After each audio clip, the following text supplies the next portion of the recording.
दोस्तों, कहा जाता है कि किसी इलाके में एक नेक लड़की रहा करती थी और वो बहुत ही ज्यादा खूबसूरत थी। एक बार वो लड़की कहीं पर जा रही थी और एक हिंदू शख्स ने उसको जाते हुए देख लिया और वो उसके हुस्न का आशिक हो गया। वो किसी भी तरह से उस लड़की से बात करना चाहता था, उसको पाना चाहता था, यानी कि उससे शादी करना चाहता था, मगर ऐसा हो न सका और वो उस मुसलमान लड़की की शादी एक मुसलमान शख्स के साथ हो गई। वो उसके साथ में बहुत खुश थी और इधर वो गैर मुस्लिम शख्स उस लड़की के प्यार में पागल हो रहा था। वो उसको दिलो जान से चाहने लगा था, मगर वो शादी करके किसी और के पास चली गई। जब उसको पता चला तो वो कहने लगा कि वो लड़की शादी करके किसी और के पास गई हुई तो है, मगर मैं उसको कभी भी सुकून के साथ रहने नहीं दूंगा, उसका सुख और चैन छीन लूंगा। उसके बाद वो शख्स एक काले जादू करने वाले बाबा के पास चला गया और उसने उस लड़की और उसके शौहर के ऊपर काला जादू कर दिया। उस लड़की का शौहर बहुत अच्छा और नेक इंसान था और वो इस काले जादू के असर में आ गया था, इसलिए वो अब उदास उदास सा रहने लगा था और इस वजह से उसको शुरू के 5 सालों तक कोई औलाद नहीं हुई। उसके बाद में वो किसी के कहने पर अपना रूहानी इलाज करवाने चला गया। बहुत इलाज करवाने के बाद में आखिरकार उसके घर में एक बेटी पैदा हुई। उस बेटी को घर में बहुत चाहते थे, मगर उस बच्चे का बाप उसको देखना भी नहीं चाहता था। मगर फिर भी वो औरत बहुत खुश थी कि चलो घर में रहमत तो आई है। वक्त के साथ साथ इसका बाप भी अपनी बेटी को चाहने लग जाएगा। इसके बाद जब वो बेटी तकरीबन 8 महीने की हुई, फिर एक दिन एक फकीर बाबा ने उनके दरवाजे पर आवाज लगाई। उस औरत ने अपनी नौकरानी से कहा कि फकीर को कुछ सदका खैरात देकर भेज दो, मगर वो फकीर जिद करने लगा कि उसे घर की मालकिन से मिलना है, बहुत जरूरी बात करनी है। हालांकि वो औरत किसी के सामने नहीं आती थी, मगर पता नहीं उस दिन ऐसा क्या हुआ कि वो औरत खींची हुई उस फकीर के सामने आ गई। वो फकीर कहने लगा, बेटी बहुत भूख लगी है, खाना खिलाओ। उस औरत ने उसको खाना खिला दिया। फिर वो कहने लगा, बेटी पानी भी पिलाओ। उस औरत ने अपनी नौकरानी से कहकर पानी भी मंगवा दिया। फकीर ने जैसे ही उस पानी में देखा तो वो उस औरत से कहने लगा कि इस पानी में तो सांप है। ये सुनकर वो औरत बहुत हैरान हुई और कहने लगी कि पानी में सांप कैसे हो सकता है। फकीर फिर कहने लगा कि बेटी, आप पर किसी ने काला जादू किया हुआ है, आपकी कोई भी औलाद जिंदा नहीं बचेगी। इस पर वो औरत हंसने लगी और कहने लगी, तुम झूठ बोल रहे हो, मेरी तो एक बेटी है जो अंदर सो रही है। उस फकीर ने कहा, वो सो नहीं रही है, उसको अंदर जाकर देख लो। ये सुनकर वो औरत बहुत हैरान हुई और जल्दी से अपने घर के अंदर आ गई और अपनी बेटी को जाकर संभाला तो उसने देखा कि उसकी वो बेटी सच में मरी पड़ी है। उसके बाद वो वापस दौड़ती हुई घर के बाहर आई, लेकिन तब तक वो फकीर कहीं जा चुका था, यानी कि वो फकीर वहां से गायब हो चुका था। उसके बाद में उस औरत ने सारा वाकया अपने शौहर को बताया। सब लोग बहुत हैरान थे कि बच्ची की अचानक इस तरह से मौत कैसे हो गई और वो फकीर कौन था, लेकिन फिर सब्र तो करना ही था। इस औरत ने भी सब्र किया और अल्लाह के सामने सजदा करके गिड़गिड़ाने लगी और कहने लगी कि या अल्लाह, मुझसे ऐसा कौन सा गुनाह हो गया है कि मुझसे मेरी खुशियां ही रूठ गई है। खैर दोस्तों, इस बच्ची की मौत के 1 साल के बाद फिर से इस औरत की एक और बेटी पैदा हुई, जो पहली वाली बेटी से भी बहुत ज्यादा खूबसूरत थी। वो औरत अपनी इस बेटी को किसी के सामने नहीं लाना चाहती थी ताकि उसको किसी की नजर न लग जाए, क्योंकि वो अपनी एक बेटी को खो चुकी थी, इसलिए वो अपनी इस दूसरी बेटी को खोना नहीं चाहती थी। लेकिन जब उसकी वो बेटी 2 साल की हुई, फिर एक बार वो फकीर उस औरत के दरवाजे पर आया और आवाज लगाने लगा। जैसे ही उस औरत की नौकरानी उस फकीर को सदका खैरात देने के लिए गई, तब वो उसको पहचान गई और उसने भागते हुए अपनी मालकिन से जाकर बताया। तो इस औरत को शक हो गया कि कहीं ये फकीर उसकी दूसरी बेटी को लेने के लिए तो नहीं आया, इसलिए भागते हुए पहले अपनी बेटी के पास गई। उसने देखा कि उसकी वो बेटी आराम से सो रही है। उसने अल्लाह का शुक्र अदा किया और फिर अपनी नौकरानी से कहा कि उसे सदका खैरात देकर रुखसत कर दो। वो फकीर घर से जाते हुए ये कहने लगा कि इस घर की मालकिन पर बहुत ही बुरा जादू किया गया है, इस घर की कोई भी औलाद जिंदा नहीं बचेगी, उससे कहो अपना इलाज करवाएं। इस तरह से कहकर वो फकीर वहां से चला गया। उस फकीर की ये बातें सुनकर वो औरत रोने लगी। ये देखकर उसकी नौकरानी अपने मालिक के पास, यानी कि उस औरत के शौहर के पास गई और उसको बुलाकर लाई। उसका शौहर एक घोड़े पर बैठकर अपने घर पहुंचा। जैसे ही वो घोड़ा उसके घर के अंदर दाखिल हुआ तो अजीब हरकतें करने लगा। वही उस घर के आंगन में अपने पैरों से गड्ढा खोदने लगा। ये देखकर सब लोग हैरान हो गए कि ये घोड़ा घर में किसकी कब्र खोद रहा है। देखते देखते उस घोड़े ने एक बड़ा सा गड्ढा खोद दिया। फिर उसके बाद उस औरत की बेटी अपने कमरे से चलती हुई उस गड्ढे के पास आई। सब उसको रोकते इससे पहले ही उस गड्ढे में गिर गई और उसकी वहीं पर जान निकल गई। इस हादसे के बाद में अब उस औरत को यकीन हो गया था कि वो फकीर ठीक ही कह रहा है। उसके बाद दोस्तों फिर वो एक बहुत बड़े आलिम के पास गई और अपना इलाज करवाना शुरू कर दिया। उस इलाज के दौरान ही उसके घर में एक और बेटी पैदा हुई।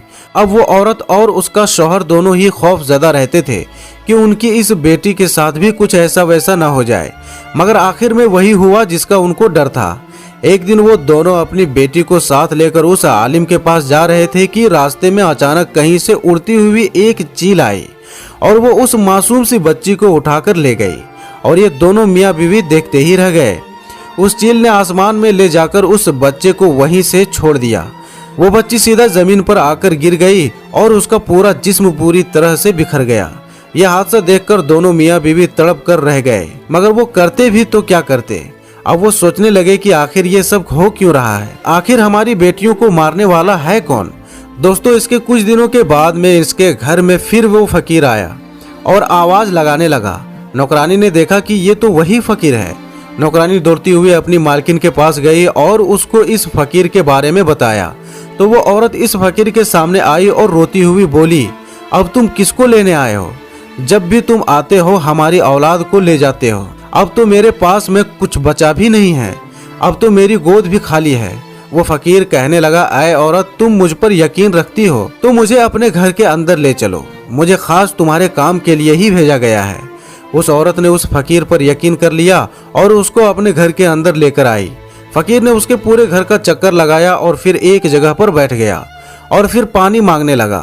उसकी नौकरानी ने उसे पानी लाकर दिया। फिर फकीर काफी देर तक उस पानी पर कुछ पढ़ता रहा और उस औरत से कहा कि देखो इस पानी के अंदर तुम्हें क्या दिख रहा है। जैसे ही उस औरत ने उस पानी के अंदर देखा तो एक जोरदार चीख मारकर पीछे हट गई, क्योंकि उस पानी में एक काला बड़ा सांप कुंडली मारे हुए बैठा हुआ था। फिर इस फकीर ने कहा कि बेटी देखा तुमने, तुम पर काला जादू किया गया है। इस काले जादू से तुम्हारे पेट के अंदर एक सांप को बिठा दिया गया है जो तुम्हारे हर बच्चे को मार देता है। वो औरत कहने लगी, पर मेरे तो सारे बच्चे सही सलामत पैदा होते हैं। तो उस फकीर ने कहा, तुम्हें खुशियां मिलती जरूर हैं, मगर फिर वापस छीन ली जाती है। आपके बच्चों को मारने वाला कोई और नहीं बल्कि वही सांप है जो तुम्हारे पेट में बैठा हुआ है। वो औरत कहने लगी, बाबा मगर मेरा दुश्मन कौन है, वो कौन है जिसने मेरे ऊपर काला जादू किया है? तो वो फकीर बाबा कहने लगा, बेटी एक गैर मुस्लिम शख्स तुम्हारा दीवाना हो गया था, मगर तुम्हारी शादी जब किसी दूसरे के साथ हो गई तो फिर उसने तुम्हारा सुख चैन छीनने के लिए तुम्हारे ऊपर काला जादू करवा दिया। अब अगर तुम चाहती हो कि तुम्हारे ऊपर से काले जादू का असर खत्म हो जाए और तुम्हें औलाद का सुख मिल जाए तो तुम्हें एक मुश्किल घड़ी के साथ गुजरना होगा। वह औरत अल्लाह की एक नेक बंदी थी। उसने हिम्मत करके कहा कि मैं इसके लिए हर मुश्किल घड़ी से गुजरने के लिए तैयार हूँ, आप बस हुक्म करें, बस इस गंदे इल्म को यहाँ से हटाना है। वो फकीर कहने लगा, तुम्हें अपनी औलाद को जिंदा रखने के लिए उस सांप को पहले पैदा करना होगा, यानी कि उस सांप को पहले अपने पेट से बाहर निकालना होगा, तभी तुम्हारे आने वाले बच्चों की जिंदगी महफूज हो सकती है। तो वो अपनी औलाद को बचाने के लिए इस मुश्किल काम को करने के लिए राजी हो गई। उसके बाद उस फकीर ने उसको कुछ अमल भी बताए जिसको उसे रात में तन्हाई में करना था। फकीर ने उस औरत को यह भी बताया कि वो सांप तुम्हारे पेट में मौजूद जरूर है, मगर वो अंदर बढ़ नहीं रहा है।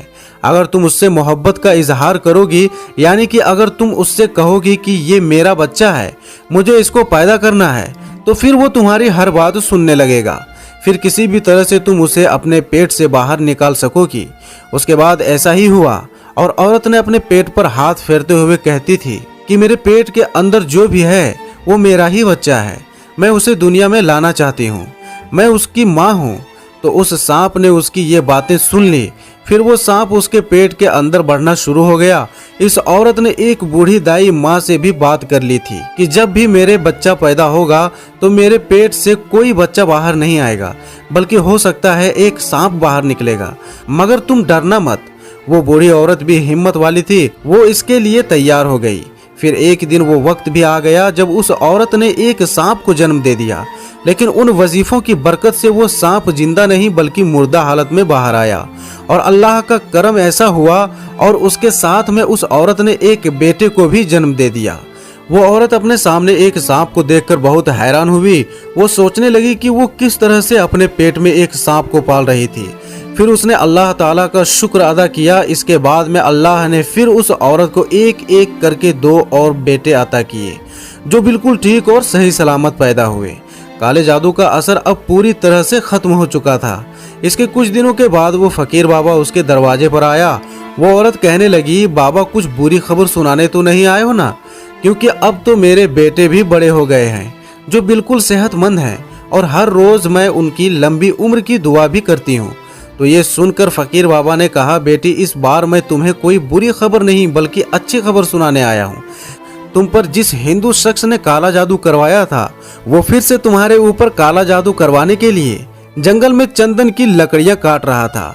तो उसको किसी बड़े से काले सांप ने डस लिया और वो वहीं पर तड़पकर मर गया। ये सुनकर वो औरत बहुत खुश हुई और अल्लाह का शुक्र अदा करने लगी। तो दोस्तों, देखा आपने कि बुरा काम का नतीजा बुरा ही होता है। आप जिसके साथ जैसा करोगे उसका फल आपको वैसा ही मिलेगा। दोस्तों, अगर ये वीडियो आपको पसंद आई हो तो इस वीडियो को ज्यादा से ज्यादा अपने करीबी रिश्तेदारों में शेयर करें और हमारे इस चैनल को सब्सक्राइब करके बगल में बेल आइकन बटन जो है उसको भी दबा लें, ताकि हर आने वाली न्यू वीडियो की नोटिफिकेशन आप तक बर वक्त पहुंचती रहे। तो दोस्तों, मिलेंगे फिर एक और नई वीडियो के साथ। तब तक के लिए अस्सलामु अलैकुम, अल्लाह हाफिज।